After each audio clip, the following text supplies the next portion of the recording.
Hello, everybody. Um,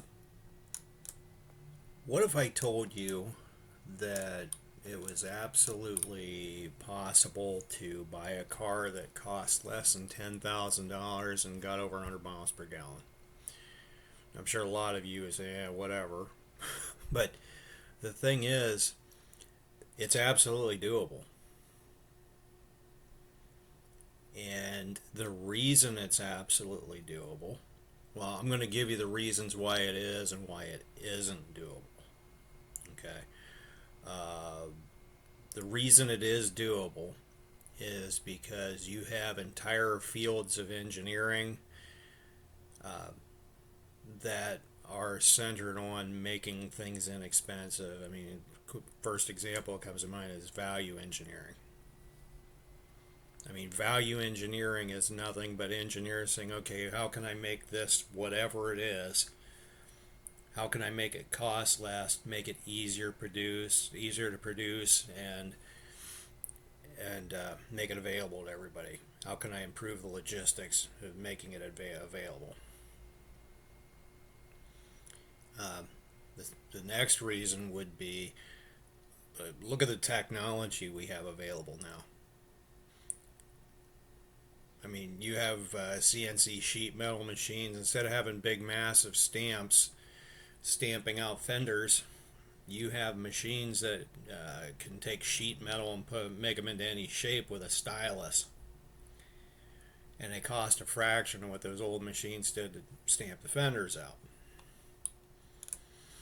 If I were wanting to sell a car like this, what I would do, I'd take the first of all, I'd take what you're seeing on the screen, and I would make one model of it, and then I would sell a book that told somebody else how to make it.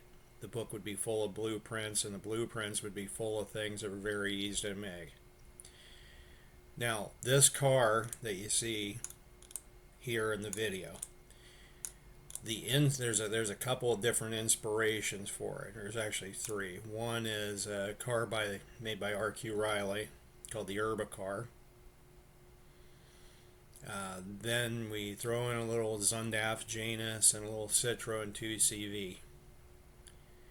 And you'll notice as you look at this part of the quarter panel is exactly like this part of the quarter panel. This just has a piece of Lexan or plexiglass or glass or whatever in it, and this is solid. This is a big flat panel. You could cut this out of PVC foam core. You could make it out of plywood. You could use your discretion. But all of these things could be made by an individual in their shop at home.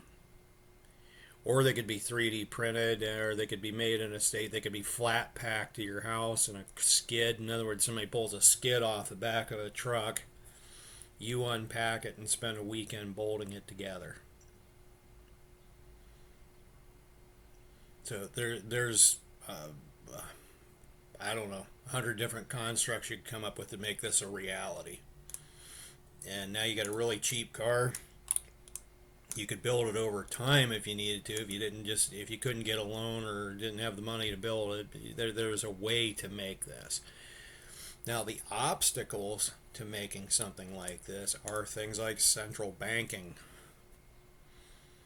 because it's hard. It's really difficult for anything to be cheap when your country's unit of currency is losing value by the second. That's it. That is something that engineering will not overcome. Engineering has no, well, it doesn't have no effect on it, but it has very little effect on economics. So, on that note, I'm going to end the video, and if you have anything you want to contribute, put them in the comments, and thank you very much for watching the video.